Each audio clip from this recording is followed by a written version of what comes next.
noches. Esta noche vamos a tener, yo creo que una plática muy especial, ya que vamos a hablar de algo que nosotros siempre decimos que es como la caja fuerte, ¿no? O sea, el hecho de manejar la vía biliar, nunca sabemos qué nos vamos a encontrar y lo que a veces parece sencillo, pues se complica bastante. Yo creo que es de los procedimientos en donde nosotros podemos ver grandes complicaciones y que muchos de los cirujanos también encuentran digamos, complicaciones en cuanto a su manejo y por eso creo que a veces nos piden a nosotros más que para el paliativo, también para la rehabilitación de las vías biliares, ¿no? Entonces, el tema creo que es amplio y es muy interesante y el día de hoy, bueno, tendremos a dos ponentes muy especiales, que es el doctor Roberto Chávez y el doctor Carlos Saldívar. Hoy iniciaremos primero con el doctor Carlos Saldívar, en donde veremos un tema muy, muy interesante. Entonces, iniciamos con el doctor, por favor. Muy buenas noches a todos. Gracias por estar aquí. Gracias por estar recordando al maestro. Esta charla es en honor a él. Espero les guste, sea de su agrado y cualquier situación, cualquier duda que les podamos ayudar, con todo gusto. Bueno, el tema es litotricia asistida por colangioscopía percutánea en el manejo del lito difícil.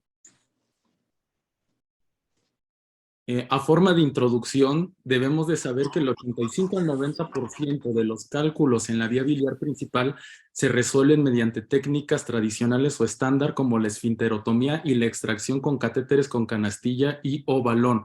Esta estadística es muy importante tenerla en mente, ya que el 10 al 15% de los casos no van a lograr ser resueltos mediante estas técnicas tradicionales y pasarán a encasillarse dentro del concepto de lito difícil. ¿Cómo podríamos definirlo? Bueno, esto abarca una amplia categoría de casos que implican escenarios de lo más diverso que existe, pero podríamos agruparlos en estos tres grandes rubros. Primero, factores anatómicos, factores intrínsecos al lito y factores en relación con el estado general del paciente. En cuanto a los factores anatómicos, tal vez los dos principales serían los pacientes que tienen una papila de canulación difícil.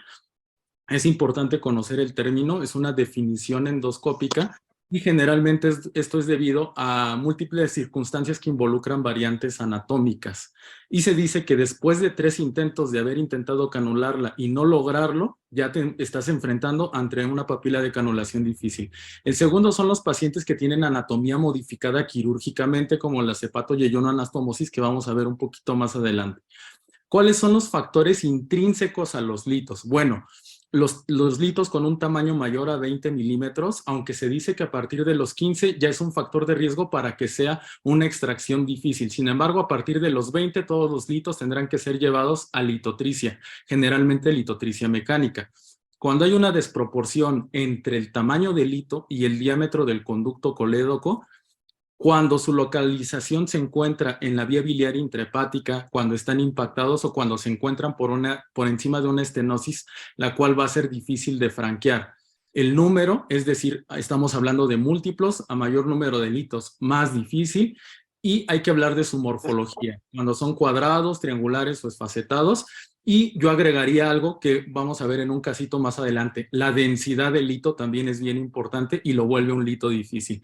Y bueno, ejemplos de estado general del paciente, pacientes de edad avanzada, pacientes con colangitis aguda grave, que nos impida llevarlos a procedimientos muy invasivos.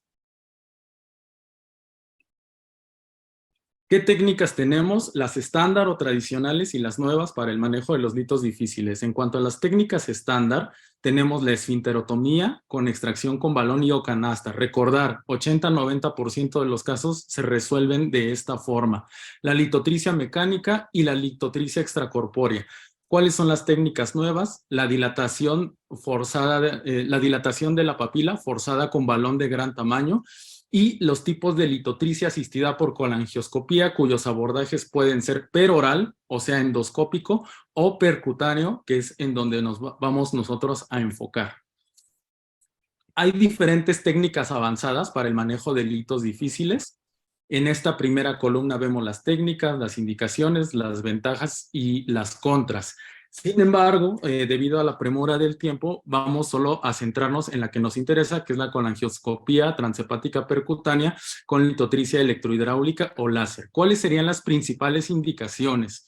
Litos intrahepáticos y pacientes con anatomía modificada quirúrgicamente. Sus ventajas es que es accesible en litos por encima de una estenosis, y las contras es que se considera que es un método invasivo y lento y que la vía biliar intrahepática debe estar dilatada para poder acceder a ella.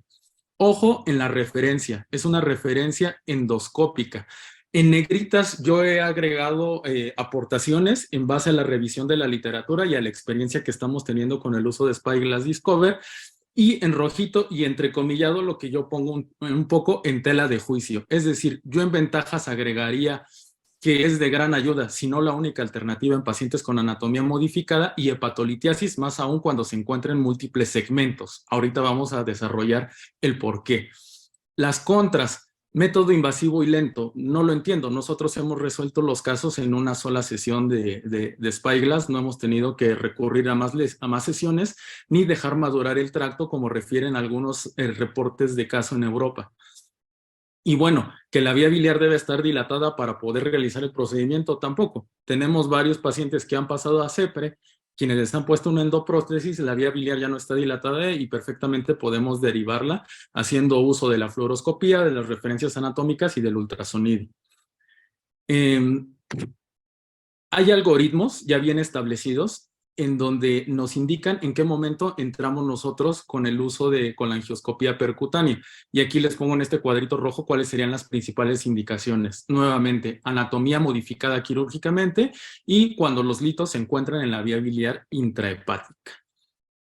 Ahora, la literatura reporta que la litotricia es superior a cualquier método para la resolución de litos, y más aún si son difíciles.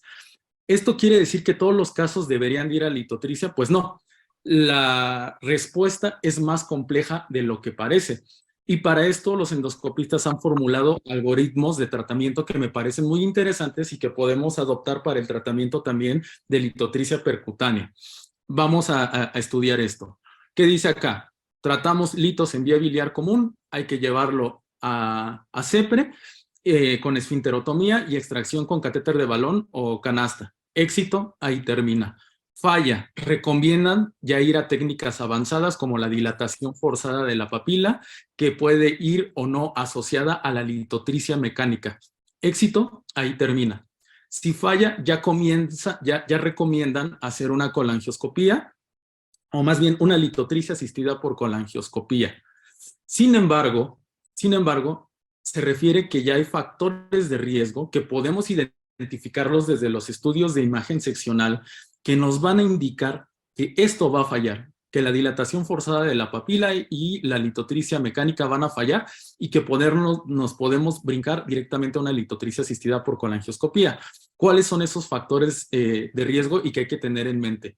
Cuando el lito se encuentra impactado, cuando es un lito mayor a 30 milímetros, ¿por qué a 30? Porque la litotricia mecánica es efectiva de los 20 a los 30 milímetros. Son dos medidas que tenemos que quedarnos muy en nuestra cabeza. Litos fáciles, litos hasta de 10 milímetros. Arriba de 15 se empieza a complicar el panorama, sin embargo los endoscopistas pueden resolverlo perfectamente. Arriba de 20 a 30 tendrán que solucionarse mediante litotricia mecánica. Por arriba de 30 ya no se va a poder, simplemente porque no lo van a poder atrapar con la cesta. Bueno, no es necesario también ser tan ortodoxos y llegar a esta medida. Cuando ya existe una desproporción lito-colédoco mayor a 1, es decir, cuando el diámetro del lito es más grande con respecto al conducto colédoco, también, porque no van a poder franquear el lito con la canasta, atraparlo y extraerlo, y bueno, las intrínsecas a las variantes anatómicas, vía biliar cónica, angulada o sigmoide. Y bueno, pues haciendo uso de este algoritmo, no será necesario llevar el paciente a CEPRES repetidas, que al final de cuentas implican un mayor gasto económico, que si después de la primera CEPRE fallida o después de haber identificado estos factores de riesgo, ya lo llevamos a la litotricia. ¿Cuál ha sido la evolución de la colangioscopía? Bueno, lo voy a dejar aquí en la diapositiva, no vamos a andar tanto en esto. ¿Dónde estamos parados ahorita? La colangioscopía directa, monooperador, El sistema que usamos los intervencionistas es Spyglass Discover, que usa tecnología digital que nos brinda alta definición y resistencia del colangioscopio, lo cual nos va a permitir hacer diagnóstico y sobre todo terapéutica. Los tipos de litotricia que existen: la extracorpórea por ondas de choque, la láser y la electrohidráulica. Actualmente las dos que son por colangioscopía son estas, y la que venimos realizando es la litotricia electrohidráulica, ya que es más segura para la integridad de la vía biliar. Esta ya no se recomienda por la cantidad de efectos adversos que se presentaban, a menos que no cuentes con cualquiera de estas dos opciones. ¿En qué consiste la plataforma? Básicamente en dos componentes. De nuestro lado derecho de la pantalla, el SpyScope, que es un colangioscopio de 65 centímetros de largo, 10 puntos French de diámetro, que cuenta con un sensor de imagen digital, dos fuentes de iluminación, dos canales de irrigación y un canal de trabajo de 1.2 milímetros, por donde podemos aspirar e introducir accesorios como la sonda de litotricia, asa de rescate, canasta, pinza de biopsia, etc. Y bueno, el controlador, que es como tal el Spyglass Discover, que tiene una fuente de iluminación luz LED. De nuestro lado izquierdo de la pantalla es la consola con la que hacemos la litotricia, que es esta consola Autolit de la empresa Northgate, a la cual se le conecta una sonda. ¿Cómo funciona a grandes rasgos? Esto va a generar una descarga eléctrica que se va a transmitir a través de los electrodos de esa sonda y va a generar una chispa en la punta, la cual va a determinar la expansión del fluido que se encuentra y que va a terminar generando una onda de choque que impacta los litos y los fragmenta. Por lo tanto, que es fundamental la irrigación con solución a través de estos dos canales. Uno, para una visión adecuada del campo que estamos trabajando, y dos, para una litotricia efectiva. Las indicaciones principales, según los algoritmos, es la hepatolitiasis. ¿Cuál sería la justificación? Bueno, que esto nos va a predisponer a colangitis, abscesos, cirrosis biliar, atrofia de la glándula hepática y finalmente a colangiocarcinoma. Y bueno, hasta este momento la única forma para tratar esto era la segmentectomía quirúrgica, por lo cual la única alternativa a esto sería la litotricia asistida por colangioscopía percutánea, más aún cuando los litos se encuentran en múltiples segmentos, porque no podrían destazar el hígado, ¿no? Eso no es viable. Entonces, es muy prometedor la litotricia asistida por colangioscopía, y bueno, cuando el estado del paciente no permite que sea llevado a una cirugía de este calibre. La siguiente indicación, la anatomía modificada o alterada quirúrgicamente. Yo prefiero llamarle modificada. ¿Cuáles son los dos principales escenarios quirúrgicos en los cuales entramos nosotros? En el bypass gástrico en Jeder-Rux, que son las cirugías que se hacen en los pacientes, como este ejemplo, para bajar de peso, y la hepatoyeyunoanastomosis en Jeder-Rux, que generalmente en nuestro centro se hacen pacientes que han tenido lesiones quirúrgicas de la vía biliar. Por donde le veamos, esto es el futuro, para allá vamos. Hay muchas lesiones quirúrgicas de vía biliar en nuestro centro, que es un centro de tercer nivel, y cada vez más se están realizando cirugías para bajar de peso. Y si tenemos en cuenta que quienes se las realizan son pacientes obesos, pues muy seguramente también van a tener litos. Y ya al tener la anatomía alterada, simplemente con un duodenoscopio convencional no van a alcanzar a canular esa papila. Bueno, ¿cuáles son las indicaciones para colangioscopía percutánea más litotricia? Anatomía modificada, hepatolitiasis, más aún cuando son múltiples segmentos, y yo agregaría CEPRES fallidas o complicadas, y cuando existen contraindicaciones para realizar CEPRE, por ejemplo, un paciente con un desgarro esofágico. Las complicaciones que están descritas: colangitis, perforación y pancreatitis. Sin embargo, se considera que estas son un poco inherentes a los intentos de canulación de la papila. Recordemos que nosotros entramos de forma anterógrada a la vía biliar. Y la colangitis, teóricamente esto se debe a la irrigación constante que tenemos que estar haciendo con el dispositivo para visualizar mejor y para poder hacer de forma más efectiva la litotricia.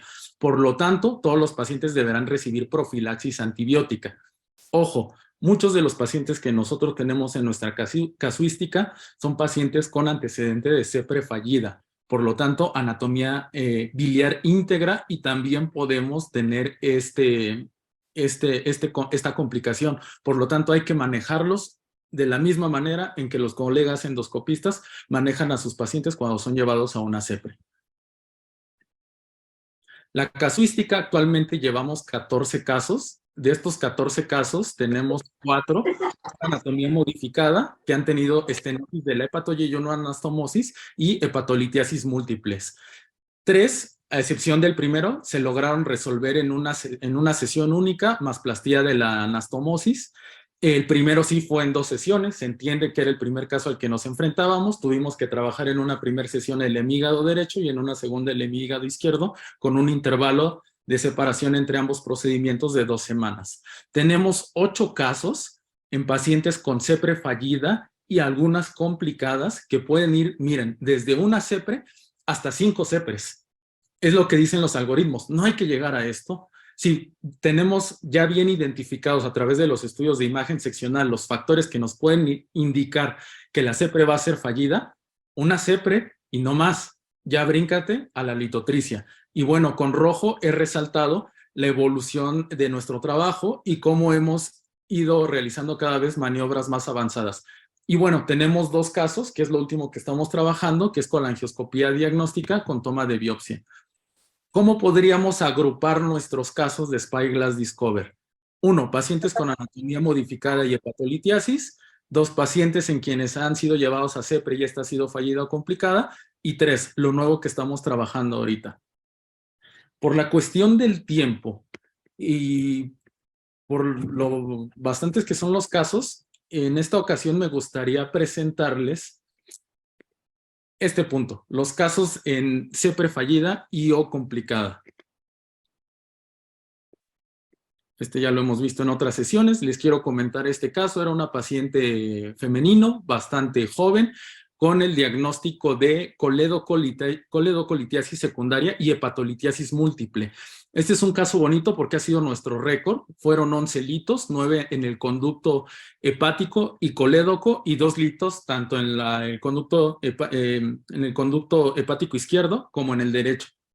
El diagnóstico con el que entró, coledocolitiasis y hepatolitiasis, los procedimientos que realizamos fue una derivación mixta de la vía biliar, litotricia electrohidráulica, y fue el primer caso en el que usamos más de 2 maniobras avanzadas para poder resolverlo. Hicimos barridos con balón para la expulsión de los litos, dilatación forzada de la papila con balón de gran calibre y extracción de los fragmentos con canastilla para poderlo resolver.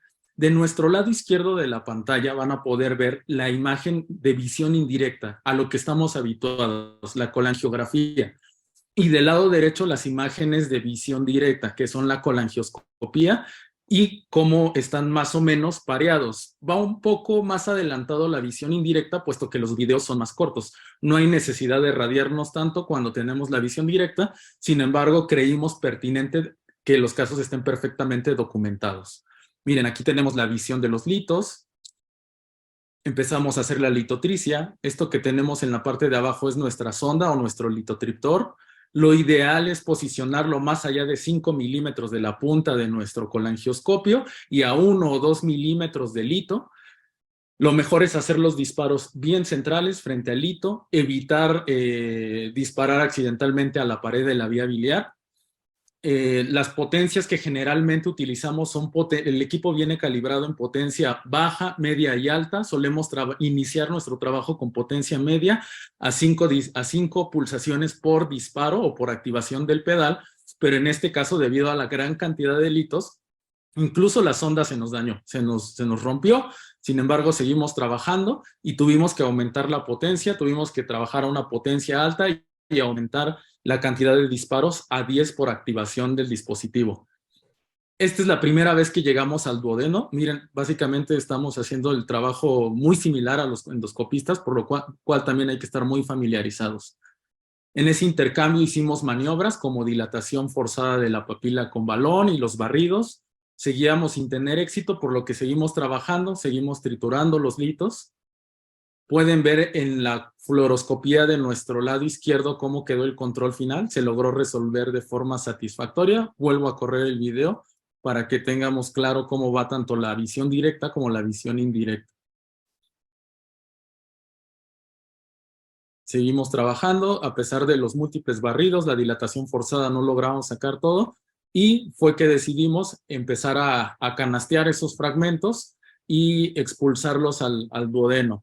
Ojo que la pregunta más común tal vez, bueno, ¿esto no provoca un hilio biliar? No, para nada. Son fragmentos ya demasiado pequeños para que causen eso. Lo pueden ver en la imagen de visión indirecta. Sin embargo, lo suficientemente grandes, ya que son múltiples, y eso se vuelve como grava, como arenas, para impedir que una limpieza completa de nuestra vía biliar. Aquí está el momento en el que capturamos 2 litros con la canasta. Aquí se ve de esta forma porque, miren, ahí lo vamos a capturar. Ahí tenemos ya la canasta, la desplegamos, capturamos el hito y se pega a nuestra cámara. Y ahí lo vamos arrastrando de forma anterógrada. Ahí ya estamos en duodeno, lo soltamos. Y nuevamente regresamos, volvemos a capturar los fragmentos, volvemos a bajar a duodeno. Esta es bonita, aquí nos metimos al conducto hepático izquierdo desde un solo acceso, desde el lado derecho. Canasteamos también los fragmentos que ya habíamos trabajado en el conducto hepático izquierdo y también los llevamos hasta el duodeno y los expulsamos. La exploración final, pueden ver la desfacelación de la mucosa, la irritación, el daño que le ha hecho el tener tantos litos a esta paciente en la vía biliar. Seguimos haciendo las expulsiones con la canasta, llevándolos al duodeno. Y miren los controles finales y el control por colangiografía, lo que estamos habituados, la limpieza absoluta de esos 11 cálculos que tenía la paciente. Este es otro caso interesante. Fue una paciente con antecedente de 3 CEPRES. En la última se les migró una endoprótesis que se impactó, no sé cómo sucedió eso, en el conducto hepático izquierdo y el alerón proximal se atravesaba el conducto hepático derecho. Además de que el paciente tenía el diagnóstico de una desproporción lito-colédoco con un lito impactado en el segmento retropancreático.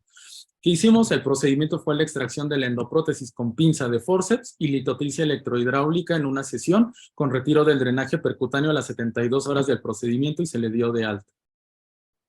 La visión indirecta nuevamente de nuestro lado izquierdo. Vean la endoprótesis aquí encajada en conducto hepático izquierdo y el alerón en el conducto hepático derecho. Y aquí cómo logramos visualizar el sangrado que provoca en la vía biliar.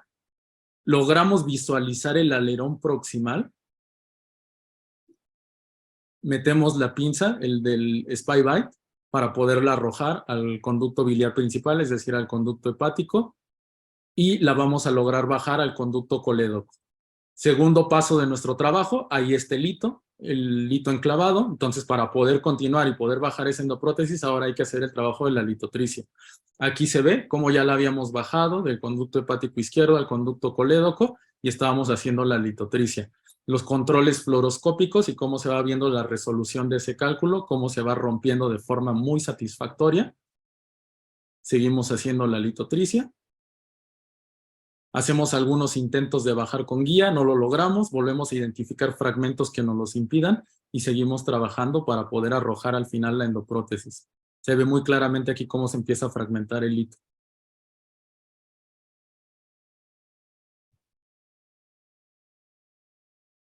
Una vez fragmentado, hacemos uso de guía nuevamente para tratar de bajar, hacer una exploración del duodeno. Aquí hemos llegado al duodeno, vean la irrigación, los fragmentos, las válvulas coniventes de la segunda porción del duodeno. El video de nuestro lado izquierdo está un poco más adelantado. En este punto ya resolvimos tanto la litiasis como la endoprótesis, ya la arrojamos a la tercera porción del duodeno. Al final, con la peristalsis hizo algo retrógrado, se encontró en la tercera. Aquí vamos a capturar el alerón distal y bueno, ya la terminamos de expulsar al intestino. Este es el colédoco, así se ve en su segmento ampular. Hacemos una exploración cerciorándonos y para documentar de que la endoprótesis está dentro de la luz duodenal, en caso de que llegara a haber una complicación posterior, que no dijeran que nosotros lo perforamos, etcétera. Y aquí quedó el control final con nuestro drenaje percutáneo, la endoprótesis, que después nos ayudaron los compañeros de endoscopía para retirarla, y a las 72 horas, es parte de nuestro protocolo, hacemos el control para corroborar la limpieza absoluta de la vía biliar. Este otro caso es bastante interesante, es un paciente con una desproporción lito-colédoco. ¿Quién tuvo litos densos? Se los quiero mostrar por esta situación. El diagnóstico es una coledocolitiasis con desproporción lito-colédoco, y bueno, le hicimos una litotricia electrohidráulica asistida por colangioscopía y el diagnóstico fluoroscópico de un probable divertículo duodenal. Aquí se ve hacemos una exploración al duodeno, regresamos, vemos el hito impactado, vemos la esfacelación y la erosión de la mucosa, el daño que esto les provoca, y empezamos la litotricia. Vean cómo después de al menos 7, 8 disparos conté, lo que le hicimos, apenas si lo tocamos. Continuamos haciendo disparos inteligentes y estratégicos, no en un solo punto, en varios sitios del lito para lograrlo fragmentar. Y algo que les quiero mostrar de este caso es que vean cómo se aprecian estos litos. Parecen cristales, parecen piedras de obsidiana, incluso algunos parecen gemas preciosas. Este fue un caso que nos llevó al menos 3 horas para lograrlo resolver, y también llevamos el equipo del autolit a lo máximo, a lo que más nos daba. Vean cómo aquí parece en esta parte del colédoco de nuestro lado superior derecho, como si tuviera incluso cristales impactados en la mucosa del duodeno, todo lo que sufre. Y bueno, fluoroscópicamente nos percatamos de esta situación. Esta imagen que se encuentra en la segunda pared, en la segunda porción del duodeno, en la pared de la segunda porción del duodeno, y que está en íntima relación con los últimos 2 segmentos del colédoco. Debido a que esto era algo a lo que nos enfrentábamos por primera vez, decidimos no realizar maniobras avanzadas como dilatación forzada de la papila por el riesgo de perforación o atravesar con una canasta por el riesgo de perforación, y optamos por seguir triturando y seguir triturando al máximo e irrigando hasta lograr la limpieza completa del conducto biliar. ¿Qué otro detalle quería mostrarles aparte de las características de estos litos que son muy densos? Estas imágenes que pueden parecer como pelusa, que pudieran ser 2 opciones: la esfacelación de la mucosa por el daño que le ha provocado el lito, o secreción de mucina por el tiempo prolongado del procedimiento que llevamos, la energía que se ha metido. Es algo que vemos en todos los pacientes que hemos llevado a litotricia, pero en este en particular lo vimos demasiado. Algo que en la jerga endoscópica se puede llegar a conocer como bilis litogénica. Aquí bajamos al duodeno por última vez, vemos que todo está en orden, los fragmentos, y regresamos. Eso fluoroscópicamente se puede llegar a confundir con un lito, y es muy importante, es la relevancia de la visión directa. Estos casos los vamos a saltar por cuestión de tiempo. Y bueno, ¿qué es lo último en lo que estamos trabajando y que es de suma importancia? Creo firmemente que es el futuro, porque nuestro objetivo es hacer diagnósticos tempranos en el contexto de malignidad, porque eso puede ser la diferencia entre ofrecer una cirugía curativa o una cirugía meramente paliativa.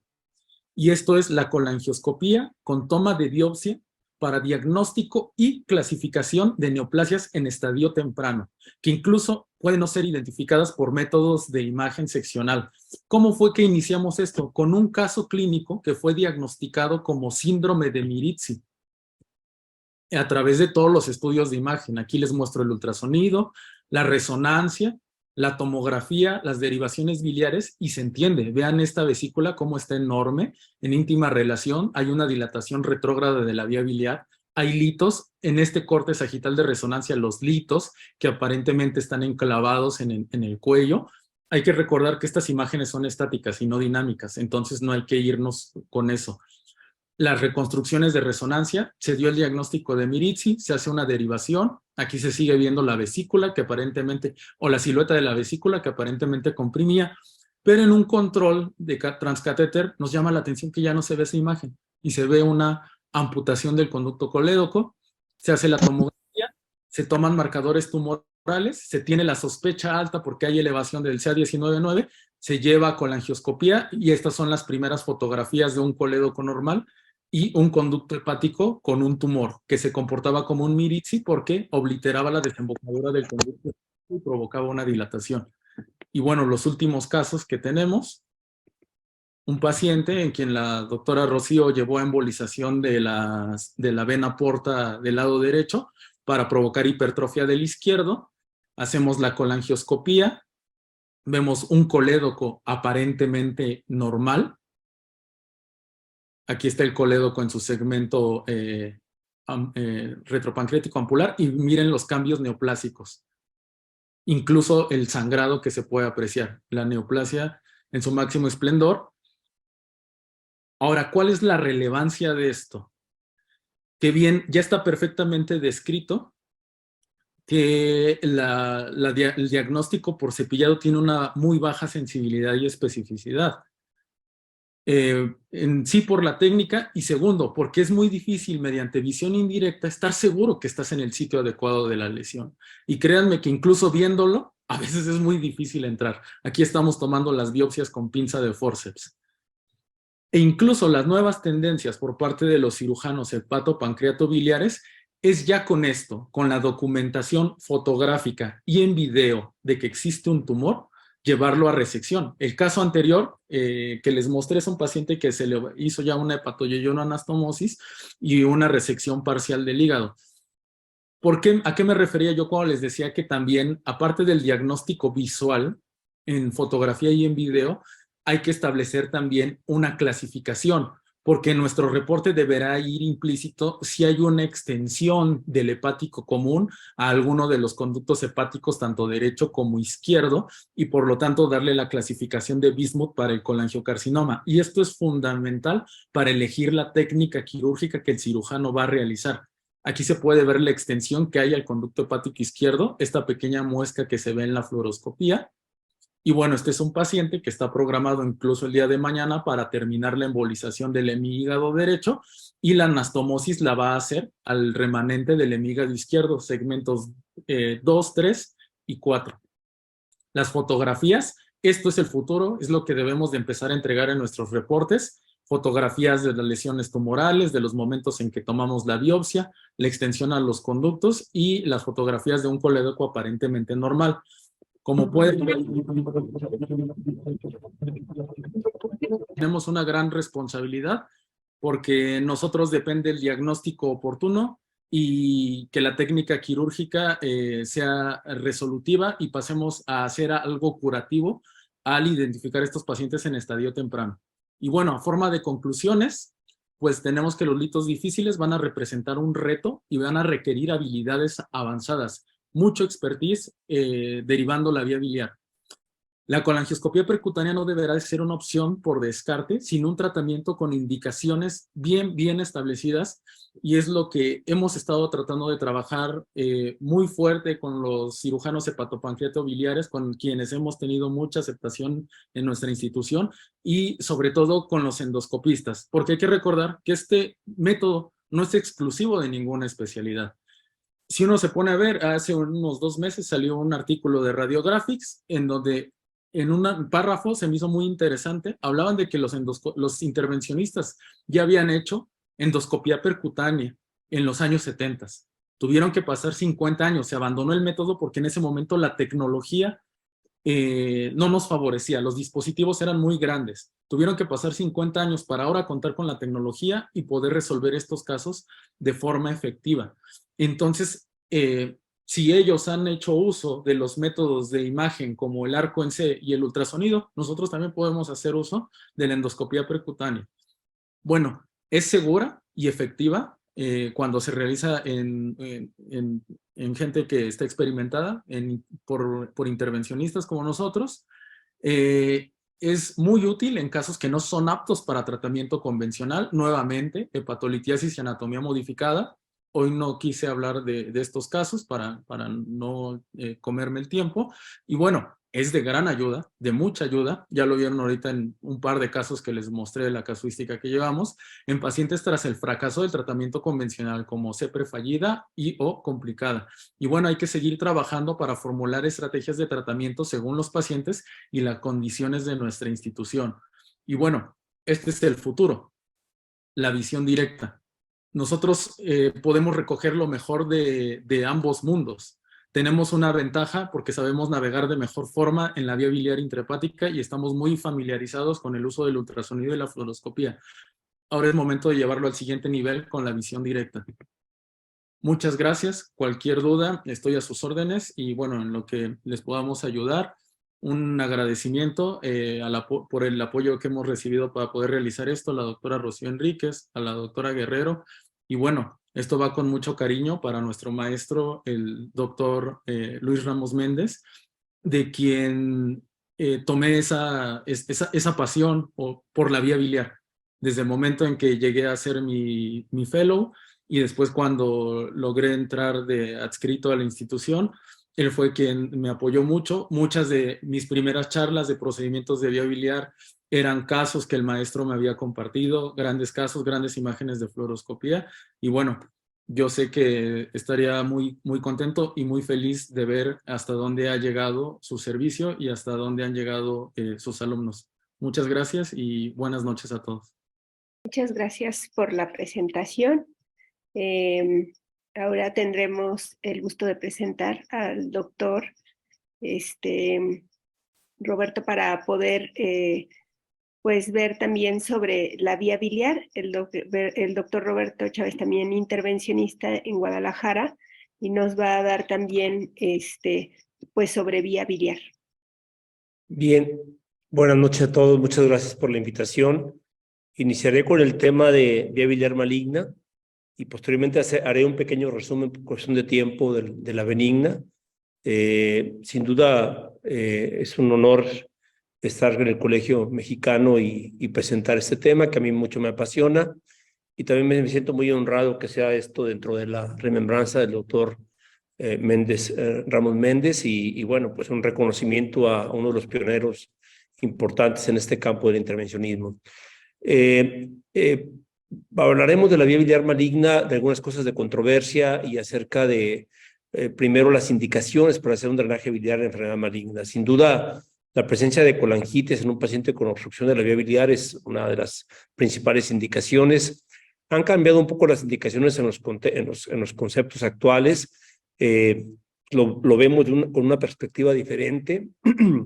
Sabemos que el drenaje puede ser parte de la terapia puente para llevar a un paciente a quimioterapia o a cirugía, ¿sí? Aquí existen alternativas actualmente que permiten utilizarlo como terapia puente.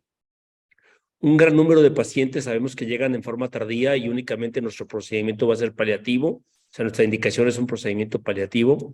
Y por último, puede ser una terapia para tener un acceso por vía intracanalicular, para hacer como lo explicó ahorita Carlos, para hacer accesos y hacer biopsias por vía intracanalicular, ya sea dirigidas con colangioscopía o directamente con pinza con forceps, ¿sí? ¿Cuándo está indicado hacer un drenaje biliar? Aquí es bien importante porque tenemos las indicaciones y las contraindicaciones características que dicen las guías de Norteamérica, ¿no? Si el tiempo de coagulación y las plaquetas. Yo creo que esto ha quedado un poquito atrás. Actualmente nos vamos más sobre situaciones que son prácticas en el tratamiento de los pacientes. O sea, está indicado hacer un drenaje en un paciente con una obstrucción maligna cuando tiene un ECOG menor de 3. O sea, un paciente que tiene posibilidades de recuperarse y tener una mejor calidad de vida haciendo un drenaje biliar. Y pacientes evidentemente sintomáticos. ¿En quién está contraindicado hacer una vía biliar? Sabemos que existen las contraindicaciones relativas que ya les hablé hace un momento.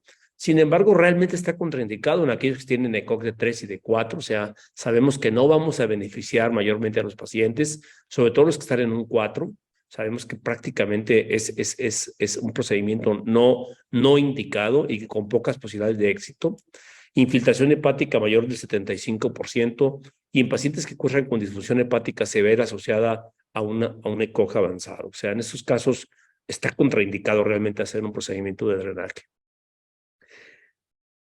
Yo ahora veo el drenaje biliar bajo objetivos. O sea, cuando nosotros tenemos un paciente que nos presenta con ictericia obstructiva, tenemos que definir claramente qué es lo que buscamos en ese paciente, ¿sí? Si mejorar la ictericia o infección que tiene el paciente en ese momento, si tenemos que pensar en que tenemos que realizar un descenso rápido de las bilirrubinas para iniciar un tratamiento temprano con quimioterapia, por todos ahora los medicamentos con quimioterapia que son muy efectivos en el tratamiento de las neoplasias pancreatobiliares, como la gemcitabine, como el Irinotecan, que se eliminan por vía hepática. Nosotros requerimos tener cifras de bilirrubinas normalmente por abajo de 4, entonces puede ser nuestro objetivo un descenso rápido de bilirrubinas para que el paciente empiece una terapia percutánea, sistémica.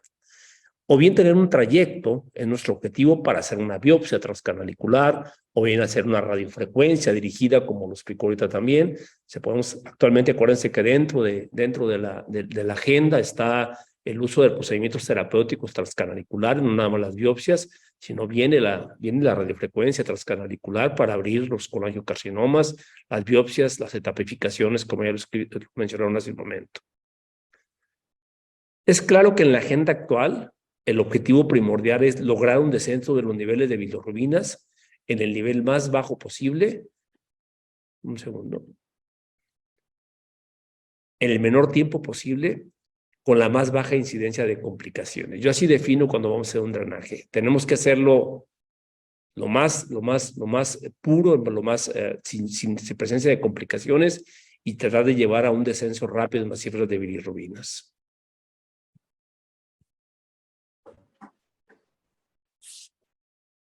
Cuando hacemos un drenaje biliar y tenemos un descenso rápido de las bilirrubinas, vamos a tener efectos muy importantes que mejoran el estado del paciente. Primero, la resolución del prurito, que es maravilloso, el restablecimiento del flujo bilioentérico, la mejoría de los síntomas gastrointestinales. Recordemos que la ausencia de bilis genera translocación bacteriana, infección, genera pacientes que tienen náusea, que no tienen apetito, genera malabsorción intestinal. Entonces, el restablecimiento del flujo bilioentérico va a mejorar los síntomas gastrointestinales en el mayor número de pacientes. Disminuye, por supuesto, el riesgo de colangitis y nos permite nuevamente un inicio temprano de una quimioterapia sistémica en los casos que van a ser candidatos a esta. Entonces, tenemos tres escenarios claros. Uno es, vamos a hacer un drenaje biliar para mejorar la calidad de vida de ese enfermo, para tratar de mejorar la sobrevida del enfermo, o bien para hacer una conversión a un tratamiento curativo. Aquí tenemos los tres escenarios principales que vamos a tener que plantearnos cuando tenemos un enfermo con ictericia obstructiva maligna. Las técnicas, un resumen rápido, las pongo aquí, son muchas letras, perdón por la diapositiva, por brincarme las formas de hacerla. Sabemos que el drenaje externo está indicado únicamente en pacientes que tienen colangitis grave, que son pacientes inestables, donde no nos permite hacer una manipulación y pasar el catéter distalmente.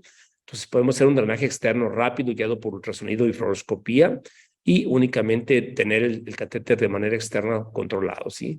Lo ideal es dejar un catéter interno externo, derecho o izquierdo. Actualmente la elección de lado creo que depende mucho de nuestra facilidad al acceso, que lo hacemos habitualmente guiado por ultrasonido en su mayoría. El definir si es un drenaje unilateral o bilateral en pacientes con tumor de Klatskin, es claro que la literatura ya lo ha publicado. Unilateral, cuando los casos tienen atrofia del segmento del lóbulo contralateral, hay trombosis portal, y cuando no hay infección. Bilateral, siempre que hay infección hay que poner los dos tubos, porque si no dejamos un foco infeccioso latente y el paciente jamás va a poderse tratar con otro tratamiento como quimioterapia. O sea, dejamos un foco ahí infeccioso. La colocación de un stent primario, que ahora nosotros lo estamos haciendo mucho más que anteriormente. La colocación de un stent secundario, una vez que hemos hecho un trayecto, hemos quitado la infección. Normalmente nosotros nunca dejamos stent primario cuando hay colangitis activa, cuando hay un proceso agudo.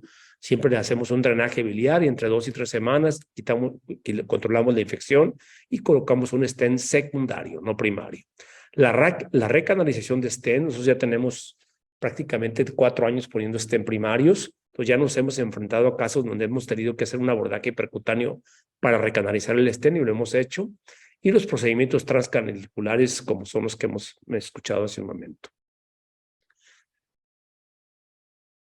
La literatura ha hablado desde el año 2008 qué tan importante ha sido el descenso de las bilirrubinas y qué tan conveniente es hacer estudios repetitivos tanto con procedimientos endoscópicos como percutáneos. En este artículo del cáncer de 2008, un estudio que se hizo tomando como meta 2 miligramos por decilitro en pacientes con ictericia obstructiva maligna, dejando endoprótesis biliares 10 French, se vio que los pacientes que tenían bilirrubinas mayores de 10 miligramos por decilitro trataron 3 semanas en lograr niveles menores de 2, pero todos los pacientes que tenían más de 10 miligramos, el punto o la media fue de 6 semanas.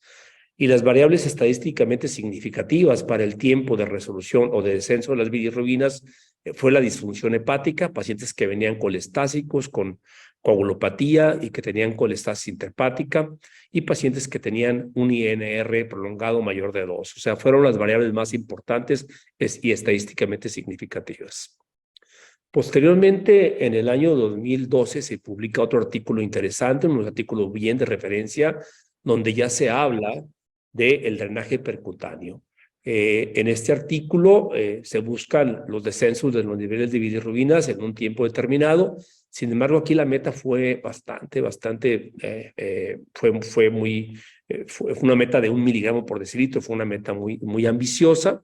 Solamente el 31% de los casos logró la meta a 100 días. Y las variables estadísticamente significativas fueron los niveles de bilirrubina, también mayores de 10, el INR prolongado y el porcentaje de hígado drenado. El porcentaje de hígado drenado influyó directamente en la respuesta en el tiempo de descenso, pero el promedio fue 31% únicamente, alcanzó la cifra a 100 días. En este artículo es muy importante que no se habla del calibre del catéter, ni la técnica bilateral o unilateral, simplemente se habla de un drenaje biliar convencional. La fuga biliar fue la complicación más común, como sucede también actualmente, ¿no? Esta última referencia, me gusta mucho este artículo, es uno de los artículos donde ya se hace un drenaje biliar y también se busca el descenso de bilirrubinas para el inicio temprano de quimioterapia. Como vemos en este artículo, la meta fue de 2 a 5 miligramos por decilitro, y en este artículo ya se dice el diámetro del catéter sí influye. O sea, se divide por cuadrides y dice, bueno, a algunos pacientes les pusimos 8 French, a otros les pusimos 10 French, a otros 12 French, y a algunos otros les pusimos stents biliares primarios. Entonces ellos vieron en los diferentes grupos de pacientes que había diferencias en cuanto a los descensos, que está publicado. Ellos tuvieron ese nivel de 2 a 5 miligramos de bilirrubina en un tiempo diferente de acuerdo al tipo de drenaje. Las variables también más importantes fueron los niveles de bilirrubinas, nuevamente el INR, y aquí se agregan las plaquetas. Pacientes con trombocitopenia severa, secundario a sepsis, tendrían un tiempo mucho más largo de recuperación de las bilirrubinas, de descenso de las bilirrubinas. Nosotros nos inspiramos en esto desde hace 8 años. Desde hace 8 años nosotros cambiamos nuestras técnicas de drenaje. Estamos en un trabajo prospectivo, ya tenemos más de 60 casos en este tiempo y estamos trabajando ahora ya en el manuscrito del trabajo. Hicimos un drenaje percutáneo dirigido por ultrasonido, así lo hacemos nosotros, y fluoroscopía. La punción la hacemos siempre por ultrasonido. Hacemos un drenaje interno-externo, o sea, siempre que se pueda pasar, si el paciente está estable, tratamos de dejar el interno-externo. Mucha gente deja externos, a mí en lo personal no me gusta porque el externo, vemos a los pacientes llegar con una solución colgada, pasándole soluciones para hidratarlo al mismo tiempo que tiene un catéter externo y se está deshidratando todo el día el paciente, hacen falla renal, hacen trastorno hidroelectrolítico, fácilmente se salen los tubos. O sea, tenemos una gran cantidad de complicaciones cuando el paciente tiene un catéter únicamente externo. O sea, buscamos siempre dejarlo interno-externo. Nosotros en todas las lesiones infrailiares, ¿sí? En los BIDMOS 1 y 2, cuando no hay afección de la carina, siempre dejamos un catéter 12 French de primera intención. No ponemos tubos más delgados. Cuando hay que poner 2 tubos o hay afección de la carina, cuando hay un BIDMOS 3, siempre vamos a dejar 2 catéteres 10 French, uno de cada lado. Y cuando hay obstrucción o lesión de varias ramas, hay que dejar 3 tubos. Utilizamos únicamente en esos casos 8 French. En todos los casos posibles, si son pacientes no infectados, vamos a dejar un stent primario. Esta es la forma en la que trabajamos nosotros ya desde hace 8 años. ¿Sí? ¿Cómo hacemos la evaluación preparatoria? Eso es estudio del caso con imagen multimodal, como lo presentaron hace un momento. Tenemos que tener todo el panorama del paciente para hacer un plan de tratamiento. Planeamos nuestro procedimiento, por qué lado vamos a entrar, cómo vamos a entrar, qué tipo de catéter, si podemos dejar un stent primario. Hacemos todo un plan de tratamiento, hablamos con los oncólogos acerca del inicio temprano de la quimioterapia, planeamos si vamos a poner profilaxis antibiótica o un esquema completo. Recuerden, es muy importante, pacientes que son manipulados previamente, debe de dejarse un esquema completo, no se puede dejar profilaxis. Manipulación endoscópica quiere decir aumento del índice de colangitis y mucho mayor mortalidad. Tratamiento de las comorbilidades es muy importante hacerlo, mejorar la coagulación y un esquema de antibióticos, como lo dije hace un momento, muy competitivo. Diferenciar muy bien. Creo que escuchamos una muy buena charla en el Congreso ahora que hubo en Guadalajara acerca del uso de los antibióticos, los tiempos de los antibióticos cuando vamos a hacer un intervencionismo en la vía biliar, con una cefalosporina de tercera generación, sí se puede pasar en la sala en el momento mismo que está haciendo el procedimiento, pero un carbapanémico tiene que ser cuando menos 2 horas previas. Si lo ponemos en el momento que estamos en el procedimiento, no sirve de nada ponerle un carbapanémico. Entonces, hay que saber utilizar los antibióticos y hay que saber cuándo ascender el manejo de los antibióticos para disminuir nuestra mortalidad. ¿Qué hacemos después de que ponemos un tubo? Pues hay que cerrarlo lo más tempranamente posible. O sea, hay que dejar como drenaje interno en el momento que ya no haya detrito ni sangrado a través del mismo. Hay que hacer un control hidroelectrolítico cuando está abierto, un adecuado manejo de la analgesia, movilizar tempranamente al paciente, iniciar la vía oral lo más tempranamente posible y hacer un procedimiento ambulatorio con stent primario. Este es nuestro objetivo primordial. Siempre hemos tratado de hacer más procedimientos ambulatorios únicamente con 7 French, o sea, únicamente con el set de NEP, alcanzando 7 French, con eso avanzamos nuestro sistema y con eso avanzamos el stent y embolizamos el trayecto. Así trabajamos nosotros actualmente. Estos son nuestros protocolos. En el seguimiento posterior al alta del paciente hacemos perfil hepático 3, 7, 14, 30 días y después cada 30 días. Todos los pacientes los citamos en consulta y los revisamos en consulta de intervencionismo. Consulta con evaluación de perfil hepático y estado del paciente. Revisamos cómo está el paciente, preguntamos si está comiendo, preguntamos si mejoró el ECOG y eso todo lo tenemos registrado. Entregamos un manual con explicación clara sobre el manejo del catéter, qué hacer en cada caso que suceda alguna complicación. Tenemos comunicación abierta 24/7, recambios de catéteres programados. No nos esperamos que se tapen ni que se infecten. Hay que hacerlo programado. Cuando tenemos catéteres 10 French por alguna razón, cuando son bilaterales, los cambiamos a los 2 meses o a las 6, 8 semanas. Y cuando son catéteres 12 o 14 French, los cambiamos cada 3 meses programados, ¿sí? Enseñamos al paciente a hacer irrigación del catéter cada semana con solución salina y lo más pronto posible, en los casos que esté indicado, ponemos un stent. Hacemos una comunicación estrecha con un equipo multidisciplinario. Tenemos siempre un infectólogo a la mano que ha trabajado mucho con sus vías biliares. Tenemos cirujanos, endoscopistas, porque en algunos casos los podemos convertir cuando existen ya lesiones del duodeno. Vamos a poner algunos ejemplos. Vamos a tratar de terminar este tema en tiempo. Esto cuando trabajábamos, en este caso 2014, creo que fue de los últimos casos que hicimos, con un catéter 8 French. Es claro que esto habría que hacer un estudio hidráulico y revisar el flujo de bilis, cómo sucede cuando hay una estrechez tan larga con un tubo tan delgado. O sea, ¿qué pasaba con nuestros tubos 8 French? Pues el flujo era muy lento, los descensos de bilirrubina eran muy lentos y los cuadros de colangitis, pues catéteres muy frecuentes. Entonces, nosotros basados en la literatura y basado en lo que teníamos de experiencia, también tengo yo 30 años prácticamente haciendo vías biliares, veíamos que los 8 French nos daban muchos dolores de cabeza y nosotros nos migramos a poner tubos 12 French. Este es un tubo 12 French en un solo tiempo. Vean cómo la diferencia entre tener este tubo a tener este tubo, ¿sí?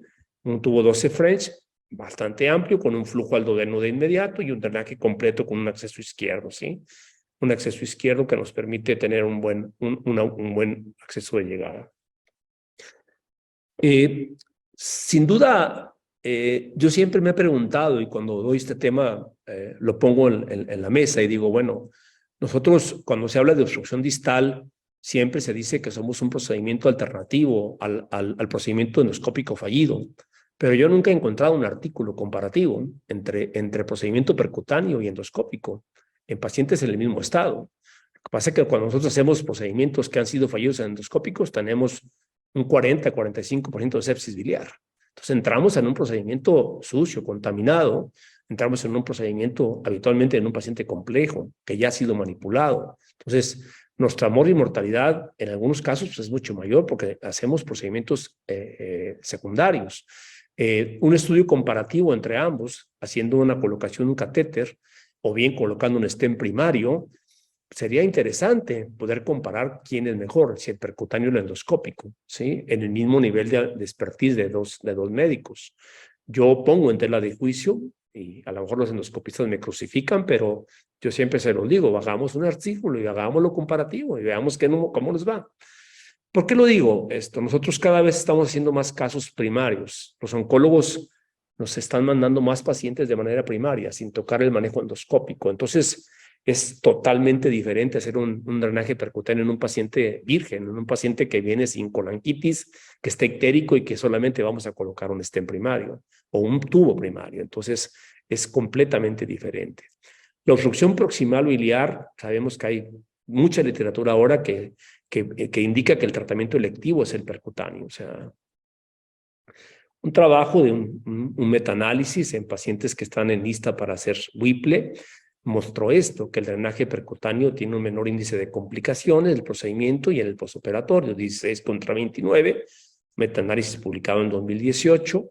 Sin embargo, no hubo diferencias significativas en complicaciones mayores después de la cirugía. O sea, no hubo una implicación de mayor mortalidad relacionada con cirugía, simplemente complicaciones postoperatorias que pudieron haber retrasado el procedimiento quirúrgico. ¿Cuándo tenemos que hacer un drenaje biliar en un paciente que está en la antesala del Whipple? ¿Cuáles son las indicaciones? Sabemos que son pacientes que tienen colangitis, son pacientes que deben ser drenados, pacientes que tienen ictericia severa, mayor de 15 a 17, y pacientes que tienen criterios de resecabilidad limítrofes. O sea, en este grupo de pacientes, el beneficio del drenaje percutáneo previo a un Whipple está publicado y está considerado como las indicaciones. Sabemos que si los pacientes no tienen colangitis, si tienen cifras de bilirrubinas por abajo de 15 y no tienen patrones de resecabilidad limítrofes, son pacientes que no se deben de derivar. Conocemos que está publicado en la literatura quirúrgica que pacientes que se drenan, que se deja un tubo, tienen mayor riesgo de fuga biliar después del Whipple y la licencia de las anastomosis. O sea, esos pacientes no los tenemos que tocar. También hay que saber decir que no lo voy a drenar. Si lo vas a meter en un Whipple, mételo directo si no está infectado, porque tú vas a ser mucho más mórbida tu cirugía si lo tocamos tanto percutáneo como endoscópico. Eso está bien publicado, o sea, eso no hay ninguna discusión. Aquí vemos un caso percutáneo, ¿sí? Donde se ve el drenaje izquierdo, el abordaje izquierdo, y aquí se ve el catéter, un paciente muy joven, 42, 43 años tenía, con un tumor muy avanzado, con infiltración vascular, un T3 con criterios de resecabilidad. Aquí vemos el tubo izquierdo. Este paciente fue candidato a quimio-radio, se intentó hacer la reversión y posteriormente se dejó un stent ya que no hubo respuesta al tratamiento. Eso ya fueron casos, fíjense, 2018.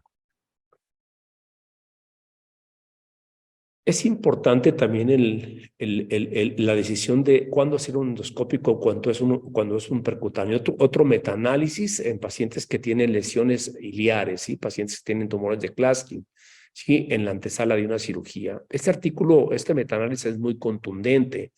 Mayor morbilidad en el endoscópico, 44 contra 26. Colangitis 33 en endoscópico contra 7.6 en el percutáneo con drenaje primario. Ojo, drenajes primarios, no después de un procedimiento endoscópico. Conversión de endoscópico a percutáneo en el 26% y del percutáneo endoscópico solamente en el 5%.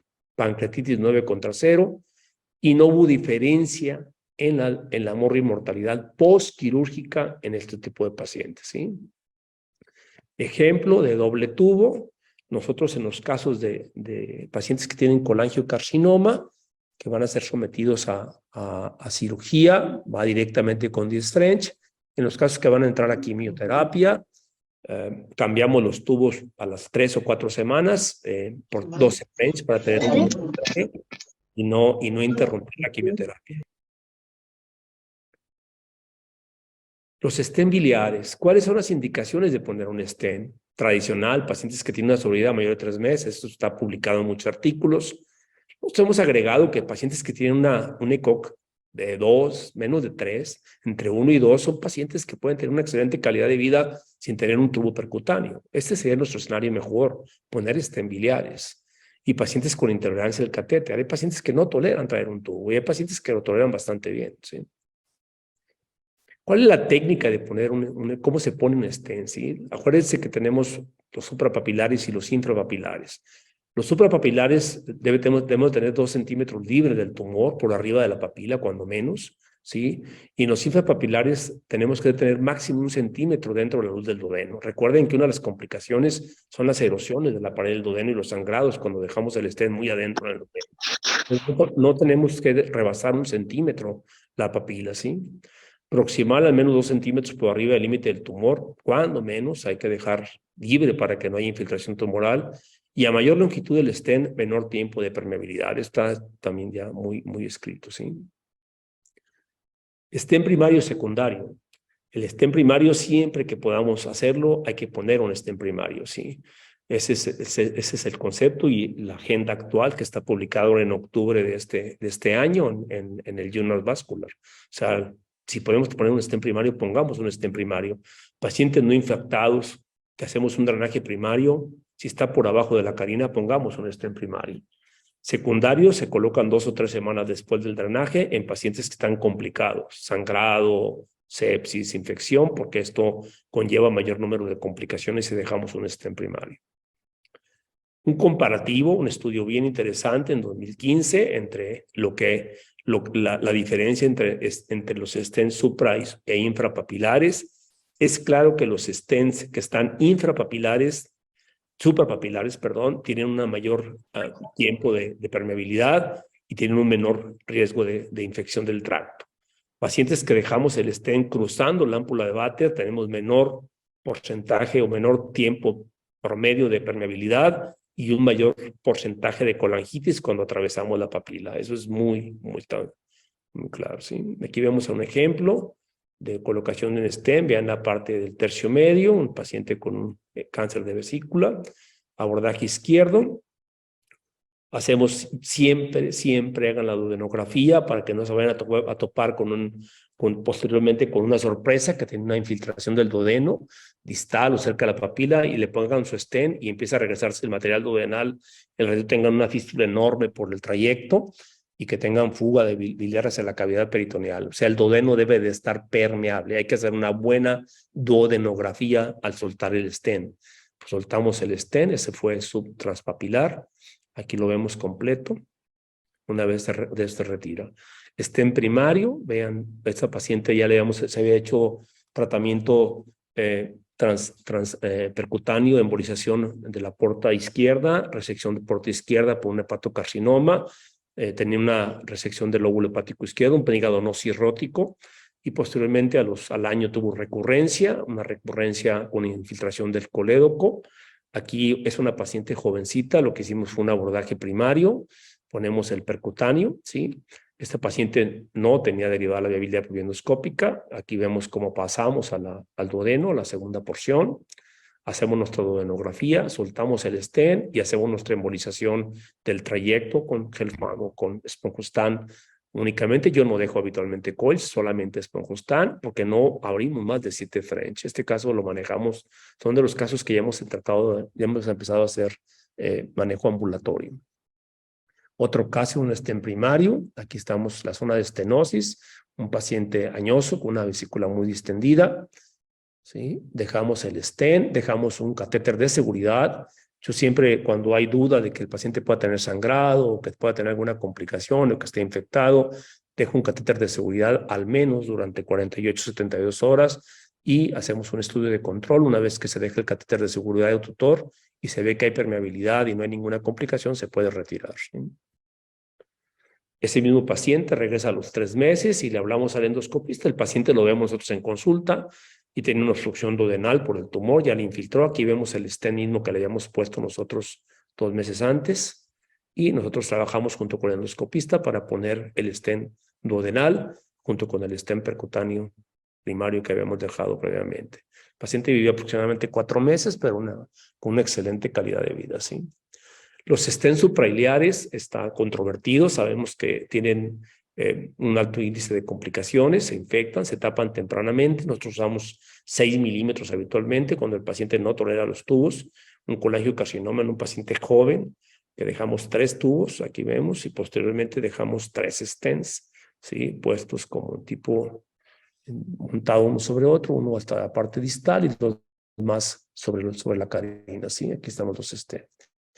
¿Cuáles son las complicaciones principales? Sabemos que las complicaciones del drenaje biliar son infección, sangrado, migración, oclusión y fuga, son las principales complicaciones. Los factores de riesgo para infección, recordemos que las infecciones son las causas de morbilidad más graves, es la longitud de la obstrucción, presencia de diabetes, localización de la obstrucción y, ojo, previa CPR, sí, es un factor de riesgo importante. Proporción de infección con y sin CPR después de un drenaje biliar percutáneo, 47% contra 14%. Esto es muy importante. Su esquema de antibióticos tiene que ser muy amplio si el paciente ya fue tocado por vía endoscópica. No puede ser profilaxis, recuérdenlo. Obstrucción iliar, mayor riesgo de infección por CPR. Pacientes que tienen varios conductos obstruidos y hacen CPR son pacientes que son complicables en un gran porcentaje y son pacientes que van a presentar sepsis y gran mortalidad. Entonces, este grupo de pacientes hay que tener mucho cuidado en el manejo de ellos. La disfunción del stent, no existe diferencias significativas entre los stent cubiertos y no cubiertos, 32 contra 29. El lodo biliar se ha visto que es la causa principal de obstrucción de un stent, 25 a 50% de los casos. Y la localización suprapapilar en este artículo fue el factor más importante para evitar la oclusión. Tratemos, si tenemos un espacio por arriba de la papila libre, siempre dejemos los suprapapilares, no nos vayamos a infrapapilares. Ese ha sido el factor más importante para evitar complicaciones. La agenda que está publicada ahora en octubre por parte del Journal Vascular Interventional Radiology, está clara la agenda hacia dónde camina. Ya escuchamos una plática excepcional del manejo de los litos. Sin embargo, viene todo esto. Vienen las colecistostomías con la litotripsia, con el manejo y extracción de cálculos de la vesícula, la escleroterapia de la vesícula, no nada más ya ahora la contemporización para una colecistectomía, sino el manejo completo del problema vesicular. Desde la extracción de cálculos, la colecistostomía y posteriormente la escleroterapia, ya sea con alcohol y balón en el cístico o bien con crioablación. Sí, está esto ya en la palestra de las alteraciones de los tipos de manejo terapéutico. El manejo, evidentemente, de los Claskin a través de colangioscopía y radiofrecuencia para abrirle el espacio, hacer dilataciones con balón y decidir si poner o no stents, únicamente o manejo percutáneo únicamente de la estenosis. También la tapificación por vía de colangioscopía y evidentemente el manejo de las estenosis tanto del colédoco como de las hepático y anastomosis a través de corte con láser o con radiofrecuencia para manejar pacientes que tienen estenosis que no responden al balón. O sea, la agenda es muy ambiciosa en el manejo terapéutico de la vía biliar, ¿sí? Conclusiones del drenaje biliar maligno. El tratamiento percutáneo debe ser considerado como una primera línea de tratamiento en la ictericia obstructiva maligna. Debe ser un procedimiento guiado y seguro, determinar con claridad los objetivos que vamos a perseguir en cada paciente. Eso para mí es fundamental, saber qué seguimos en ese paciente, qué es lo que perseguimos. Implementar un protocolo de manejo. Este es el protocolo que nosotros hacemos, pero cada institución tendrá su propio protocolo de acuerdo a las características de la institución. La técnica es importante del procedimiento y el seguimiento. Implementar permeabilidad asistida a los pacientes. Hay que verlos, hay que revisarlos y cómo podemos asistir que esté permeable sus catéteres, ¿sí? El stent primario me parece que es una alternativa útil y que tendrá que tomar mayor fuerza, que tendremos que aprender a hacer procedimientos ambulatorios en pacientes con drenajes primarios. La morbilidad por infección es alta, sin embargo hay que tratar de cuidar mucho nuestros manejos con antibióticos y decir que no hay una diferencia significativa entre stent cubierto y no cubierto en primera primaria, y el stent suprapapilar, siempre que tengamos opción de ponerlo, hay que poner un stent suprapapilar, ¿sí? Esto es todo de la vía biliar maligna. Hablamos de las vías biliares benignas. sin duda hablamos de un reto siempre. Yo pongo este flujo y divido las agudas, las lesiones biliares agudas están habitualmente relacionadas con fuga biliar y ligaduras, o sea, es lo que más frecuentemente encontramos. Las subagudas están más frecuentemente relacionadas con ligaduras parciales, con lesiones térmicas, o sea, el cauterio que le pagaron demasiado a la hora de estar haciendo el procedimiento laparoscópico, o por fibrosis, o bien isquemia, ¿sí? En pacientes que tuvieron lesiones vasculares o pacientes que tuvieron un trasplante. Y los que están por lesiones por anastomosis bilioentérica, que tienen estenosis y tienen disfunción de asa aferente, o sea, son 3 grupos: agudas, subagudas y las que se relacionan con anastomosis bilioentéricas, con toda esta variedad de complicaciones posibles, ¿sí? ¿Qué tenemos que hacer en una lesión biliar benigna? Primero, identificar la lesión, hacer un diagnóstico preciso, clasificar la lesión y un plan de tratamiento.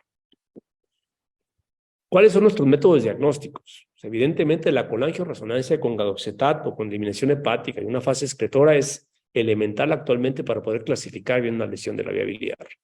Pero hay que recordar que si tenemos un tubito por ahí puesto, pues hay que usarlo y hay que pintar la vía biliar con el tubito. O complementar tubito, estudio con el tubo, más colangioresonancia, si hay algún conducto excluido. Y la CPR sigue siendo una herramienta que nos puede ayudar también a nosotros para hacer procedimientos. Rápidamente veremos algunos ejemplos de diagnóstico: lesión de la vía biliar, un paciente complejo, fuga del contraste a los 20 minutos, está el contraste, vean cómo se ve líquido por fuga biliar, y vean cómo el líquido se fugó tempranamente de la vía biliar. En este caso ya no tenía sondas. Ejemplo de estenosis biliodigestiva hecha con gadoxetato. Vemos la imagen de la colangio radial con hepatolitiasis izquierda, hablando ahorita de los casos de hepatolitiasis, ¿sí? Y vemos cómo se ve la estenosis justo a nivel de la carina. Aquí vemos la imagen colangioresonancia y la imagen con contraste. O sea, escasa eliminación del contraste una hora después, con cierta dilatación, discreta dilatación de los conductos intrahepáticos. Hablamos de disfunción de la anastomosis bilioentérica. Cuando hay tubos, pues hay que pintar con los tubos. O sea, tenemos que hacer fistulografías cuando hay un trayecto fistuloso. Aquí vemos cómo hay una dehiscencia de una anastomosis con una fuga biliar importante en este caso. Una sonda en T, un paciente 3 veces operado a la vía biliar, ya con múltiples lesiones, lesión arterial y portal derechas, y 3 intentos de anastomosis. Entonces tenía una sonda en T impactada ahí en el hilio hepático, y por ahí pintamos. Y nuestro último método también, pues la colangioendoscópica. A veces nos habla el endoscopista también, uno dice, oye, tengo este problemón. O sea, colangioendoscópica, un paciente trasplantado, 6º, 7º día del trasplante, y tenemos una dehiscencia prácticamente de la anastomosis, ¿no? Y una fuga biliar enorme. Entonces, esos son los casos que por diagnóstico vamos a tener, o sea, las imágenes que tenemos diagnósticas.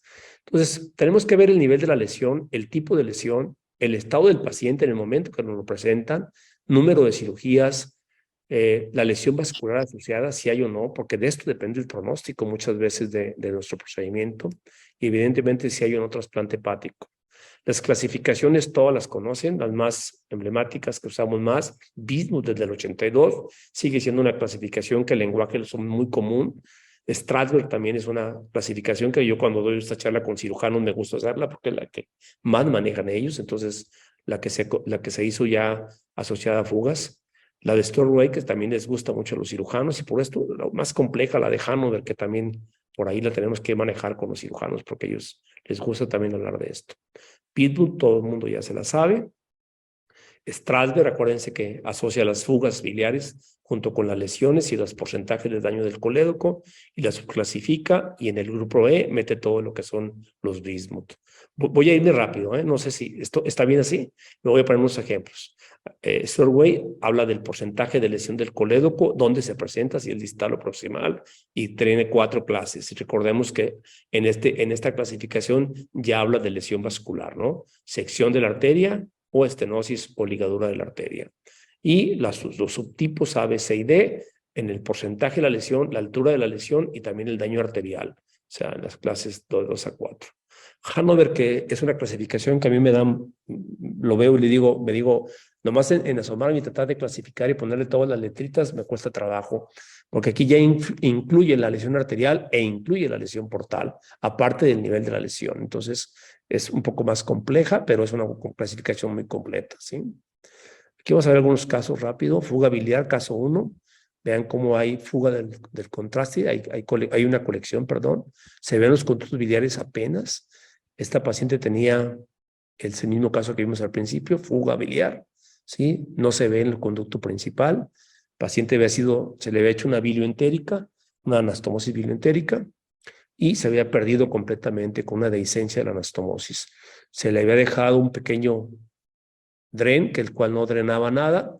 Entonces hacemos una coronación retrógrada en la cirugía, calculamos el conducto derecho, buscamos el segmento 6, llegamos al segmento 6, hacemos una fase parenquimatosa con el contraste, y ahí hacemos una punción dirigida con una aguja rígida, con una guía rígida, y sacamos con un yelco, sacamos el catéter y hacemos un drenaje inverso por vía transquirúrgica.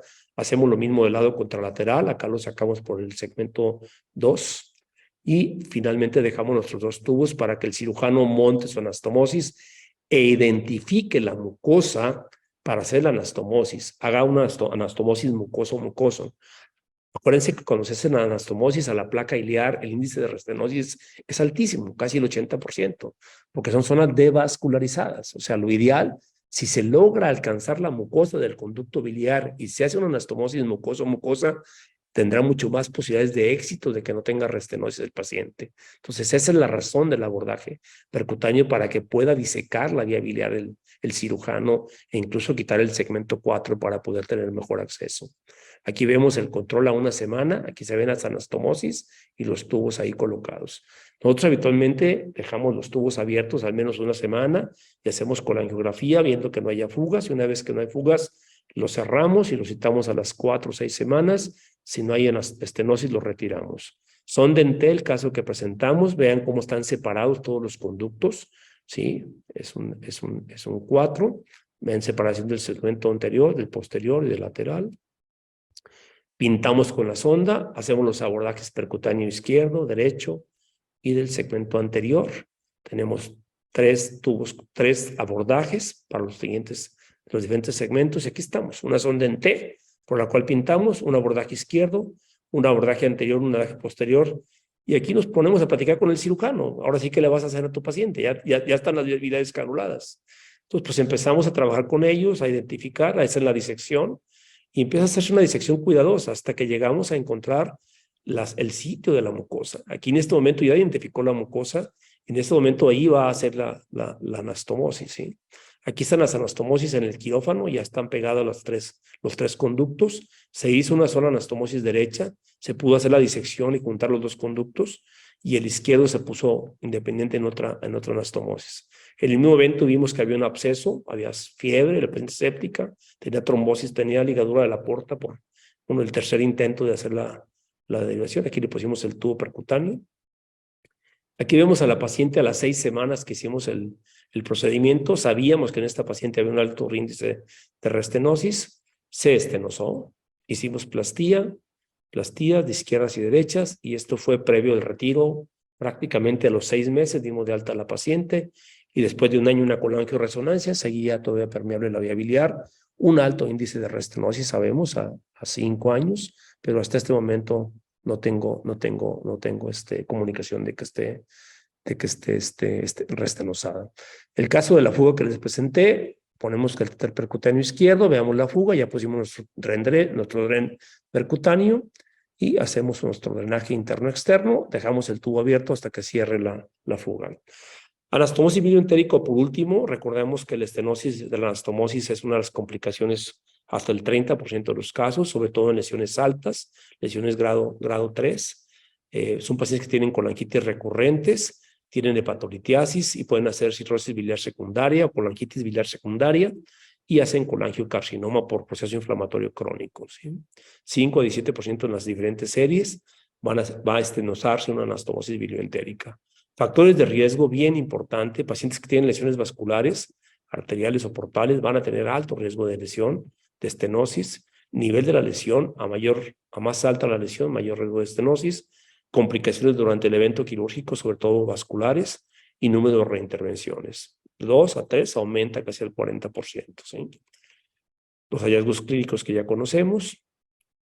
En estos casos siempre hacemos diagnóstico también con gadoxetato. Vamos a pasar esto porque me gusta poner estas imágenes porque esto es lo que yo hacía en el 2004. O sea, hace muchos años, casi 20 años, cuando empezó la colangioresonancia. Estas eran nuestras imágenes. Veíamos que un paciente estaba estenosada la anastomosis y me gusta ponerlo porque es una referencia importante histórica. Hacíamos nuestra plastía convencional, aumentábamos el diámetro del balón y al final retirábamos el catéter cuando teníamos la certeza que la anastomosis ya estaba permeable, ¿no? ¿Qué hacemos ahora? Gadoxetato. Desde el 2013 el gadoxetato es nuestra herramienta principal para valorar la anatomía biliar y sabemos que mejora la exactitud en el diagnóstico de las estenosis biliares hasta un 91%, ¿sí? Siempre que podamos hacer gadoxetato, ponemos gadoxetato y podemos tener una planeación quirúrgica mucho mejor, ¿sí? Este paciente tiene 34 años, derivación bilioentérica, ¿sí? Aquí vemos la estenosis con un escaso paso del contraste prácticamente a la hora. Hay solamente opacificación del segmento proximal de la asa anastomótica. Aquí está la imagen en MIP coronal, donde se ve dilatación y escaso paso del contraste. La imagen en la colangioresonancia contra la imagen percutánea. Balón, plastía. Dilataciones progresivas. Protocolo de manejo. Nosotros habitualmente hacemos el drenaje de la vía biliar y empezamos la rehabilitación del manejo de la estenosis. Prácticamente, si no hay infección de manera inmediata, dilatamos en la primera. Si hay infección, tratamos de no sobremanipular, esperamos 2 a 3 semanas y posteriormente empezamos la rehabilitación. Retiro de catéter lo más temprano posible y hacer un seguimiento correcto posterior. ¿Cuál es el protocolo de rehabilitación y retiro? Creo que esto coincide con la mayoría que está escrito en la literatura. Drenaje biliar y mejorar las condiciones del paciente, tratar la infección y complicaciones, dilatación de balones de 6, 8, 10 milímetros hasta 12, cada 4 a 6 semanas. Nosotros hacemos de 3 a 5 episodios. Yo en lo personal, si el tercer episodio veo que no hay mejoría, dejo de hacer las dilataciones. Simplemente aumento el diámetro del catéter. A veces me voy hasta 16 French, ¿sí? Pero normalmente dejamos entre 10 y 14, en 14. Plastía con balón de corte. Cuando hay falla al balón convencional, yo siempre uso balón de corte de 8 milímetros con técnica de giro como la manecilla del reloj. Y después del balón de corte viene algo de sangrado. Hay que inflar un balón a 10 milímetros, cuando menos de 3 a 5 minutos en el sitio del balón de corte de la anastomosis para tratar de dilatar y hacer hemostasia en el sitio donde hicimos los cortes con las navajitas del balón, ¿sí? Y por último, tenemos que si estos tienen falla al balón de corte, migramos a un stem biodegradable. Ese es en general el protocolo que nosotros actualmente hacemos. Seguimiento, revisión clínica, perfil hepático, 1 mes, 3 meses, 6 meses y 1 año. Habitualmente siempre dejamos ácido uso desoxicólico, 200 cada 8 horas, 3 veces al día, y hacemos colangioresonancia de control al año con fase de eliminación con gadoxetato, ¿sí? Hasta 30% de los casos pueden tener complicaciones, estenosis de la anastomosis 5 al 10%, estenosis no anastomóticas. Cuando hablamos de trasplante hepático, perdón, me quiero ir rápido y ya me estoy brincando. Cuando hablamos de estenosis secundarias de trasplante hepático, recordemos que casi el 30% en los trasplantes, cadavéricos y prácticamente hasta el 45% en los vivos relacionados, ¿sí? Estenosis anastomótica entre el 5 y 10% y las no anastomóticas entre 2 y 20%. La extrahepática o tipo 1 es la más común y la intrahepática y extrahepática combinado tipo 2 es menos frecuente. Trasplante hepático, anastomosis, estenosis de la anastomosis, ¿sí? Que no respondió al manejo endoscópico, hacemos el manejo percutáneo. Estenosis asimétrica larga habitualmente tiene un componente isquémico, no nada más hidrótico. Sin embargo, hacemos dilatación con balón y al final dejamos un stem biodegradable. Aquí está colocado. Todavía venía con las 3 marcas, ahora también nosotros pedimos nada más con 2. Aquí están las 3 marcas del biodegradable. Y aquí está el seguimiento con un tutor a los 3 meses. Dejamos un tutor. Fue el primer caso que hicimos. Nos daba miedito dejarlo sin nada y les dejábamos, sobre todo los trasplantados, les dejábamos un tutor y por ahí hacíamos irrigaciones semanales. Aquí se ve ya se degradó el stent y se ve la anastomosis totalmente permeable. Aquí está el retiro del catéter. Y este caso tenemos ya prácticamente año y medio siguiéndolo y está bien. La colangiopatía isquémica, por último, en pacientes trasplantados que nos vemos. Nosotros hacemos muchos trasplantes y vemos muchos casos trasplantados.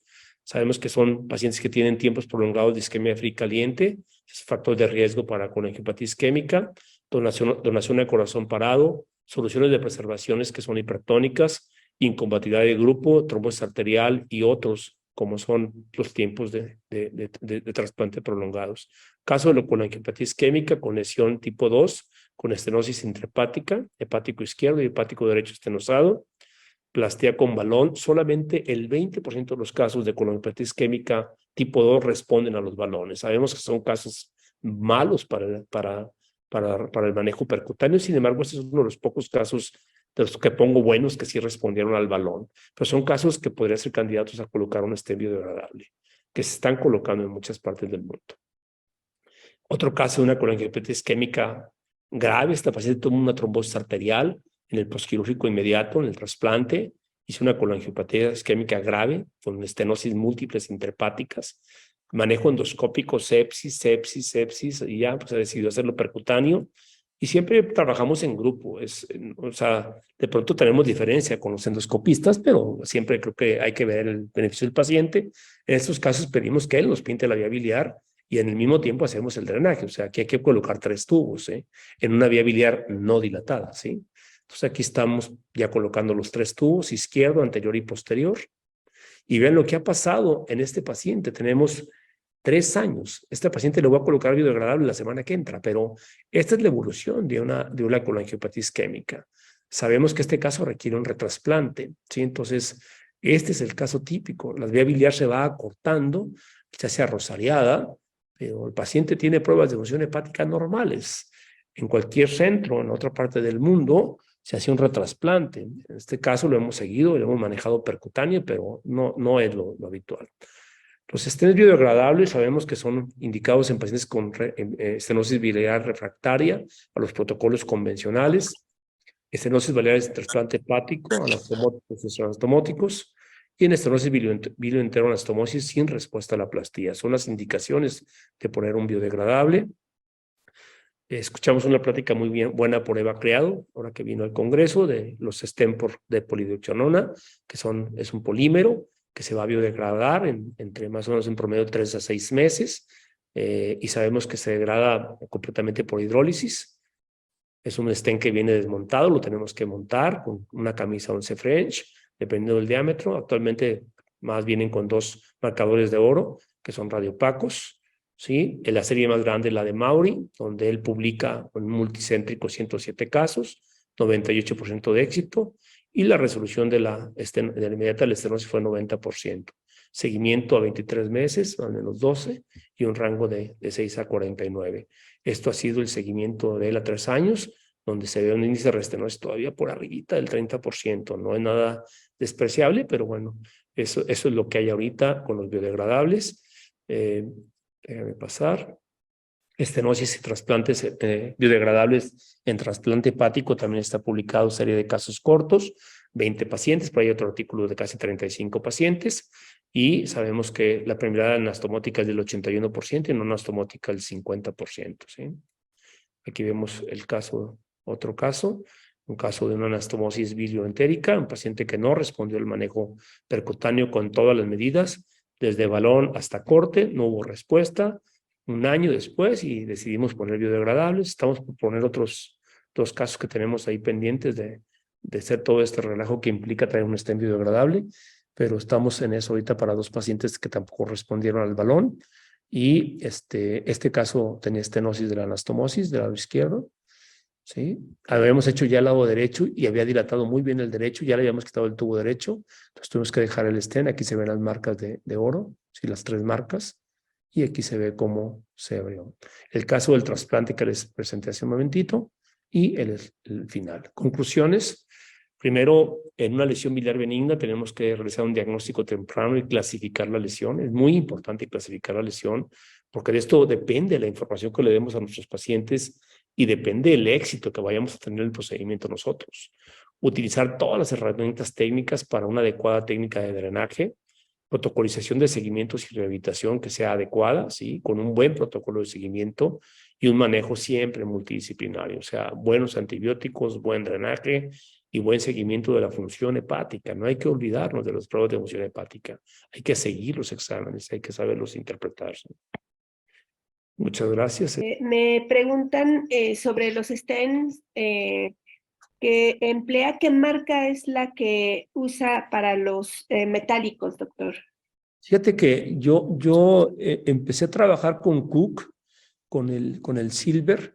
Nos iba muy bien, pero de pronto las medidas he tenido algo de dificultad. Ahora estoy trabajando con los de ELA y con los de Boston, ¿sí? Con los dos estoy trabajando. ELA tiene una ventaja que el stent es muy adaptable a la longitud de acuerdo al diámetro de la estenosis.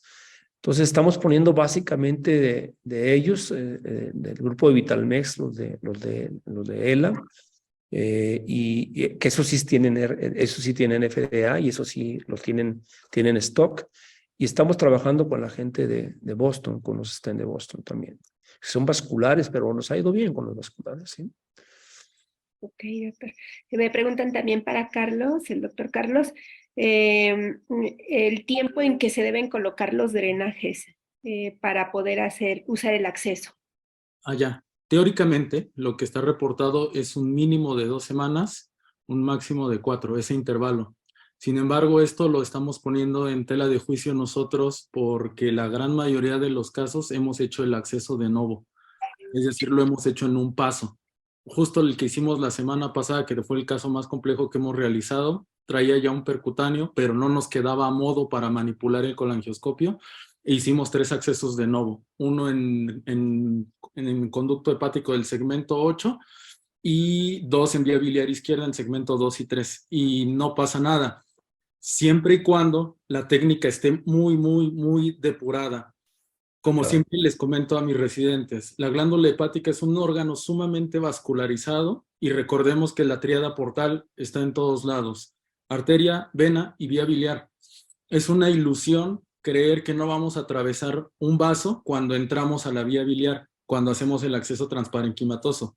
Sin embargo, ¿qué es lo que tenemos que hacer? Atravesar vasos chiquitos. Por lo tanto, como bien decía las técnicas antiguas, es entrar bien, bien, bien periférico y siempre cerciorarnos a la hora de hacer nuestras colangiografías que no haya una fístula biliovascular para que el acceso sea seguro.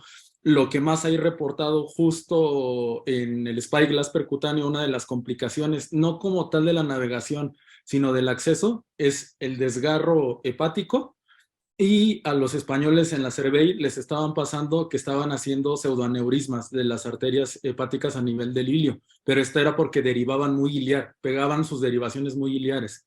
Nosotros nos hemos ido lo más periférico que nos es posible. Si es lado derecho, siempre preferimos la rama del segmento 8. Si es lado izquierdo, simplemente lo más periférico, porque recordemos que los segmentos 2, 3, 4 y la mitad del segmento 1 drenan en un conducto principal. Entonces sí, la gran mayoría de los casos, ahorita ya no me dio tiempo de colocar todos o algunos ejemplos en donde se ve ya un percutáneo y le hacemos otro acceso. Pero bueno, el más dramático es que hemos hecho 3 en un solo paso y ahí mismo la colangioscopía, que es lo que queremos proponer en nuestro trabajo como innovador, demostrar que no es necesario hacer una maduración del tracto, siempre y cuando se tenga un expertise bueno a la hora de derivar. Pero teóricamente, lo que hasta ahorita lo que he publicado, 2 a 4 semanas. Ok, gracias. Doctor Chávez, ¿cuánto tiempo para el intento a mixto si no se puede en la primera intención? No entiendo. ¿Intento mixto a qué se refiere? A la derivación vía biliar a intestino. Yo normalmente, híjole, creo que tengo como, híjole, en los últimos 8 años, yo creo que ahí tengo 2 casos que no se ha podido. O sea, siempre, habitualmente puede uno, ¿sí? Hay que usar un escáter vascular y pasar. Yo normalmente dejo 2, si está el paciente infectado y está en situación crítica, prácticamente dejo 1 semana el catéter y a la semana intento pasar. Yo no me espero más tiempo. No espero que madure el trayecto porque existe una gran cantidad de complicaciones, sobre todo los trastornos hidroelectrolíticos asociados a los drenajes externos. O sea, entonces, y fácilmente se pueden migrar. Entonces, en lo personal, yo solamente espero una semana, en ocasiones 2, si hay una colangitis grave y el paciente estaba inestable, en lo que el paciente mejora la infección y pasamos el drenaje distal a la estenosis. Pero la gran mayoría los hacemos de inicio internos. Ok. El doctor Carlos, ¿por qué deben ser expulsados los litos hacia el intestino en lugar de poderlos retraer por... Sí. Hay un factor técnico.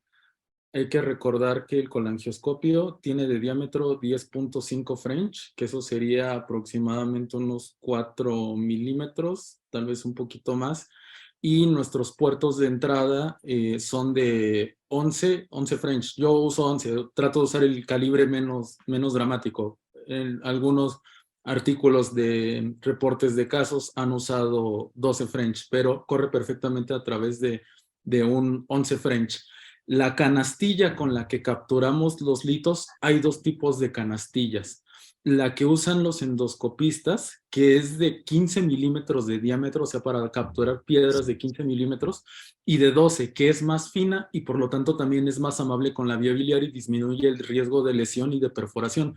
Nosotros para la vía biliar intrahepática y también para la vía común, he preferido usar las de 12 milímetros. Entonces, tenemos que 12 milímetros supera el diámetro que tiene el colangioscopio de 11 French. Lo vimos en los videos. Cuando captura un lito, se impacta en nuestra cámara. Entonces, esa diferencia de diámetros, cuando lo vayamos a sacar a exterior, no nos va a permitir y nos vamos a atorar con el introductor vascular. No los vamos a poder sacar por ahí. Eso es por la cuestión técnica. Ahí simplemente nos atoraríamos y no podríamos sacar. La otra situación, o por lo cual la literatura endoscópica antes no recomendaba mucho la extracción percutánea de los litos, era porque les habían sucedido complicaciones igual como laceración hepática al sacar los litos a través del parénquima. Eso está descrito, eso yo no lo he experimentado, entonces no puedo decirles si sí o no. Lo que sí les puedo decir es desde la parte técnica, los fragmentos se atorarían en el introductor vascular, entonces por eso preferimos triturarlos y expulsarlos. Yo creo que igual que yo, los demás deben haber disfrutado de las charlas y yo creo que cuando llegamos a las preguntas con todas las dudas que surgen, siempre nos nutrimos de la información y yo creo que habría más tiempo para poder debatir en cuanto a más información, porque yo creo que la vía biliar siempre nos va a dar para poder hablar, ¿no? Pero bueno, esperemos tener otras charlas justamente enfocadas a la vía biliar, porque yo creo que es de lo que también vale mucho la pena dialogar y aprender, ¿no? Y estar pues a la vanguardia de los procedimientos que quizás en algunas instituciones no se realizan, pero pues bueno, no debemos dejarlo, ¿no? Yo creo que el intervencionista siempre tiene que hacer este tipo de procedimientos y pues no temerle. Simplemente, como siempre decimos, la anatomía nos va a ayudar siempre para poder salir adelante con los procedimientos, ¿no? Les doy muchas gracias. De verdad que las charlas fueron excelentes y espero pasen buena noche. No sé si quieran decirnos algo más. Yo les agradezco mucho.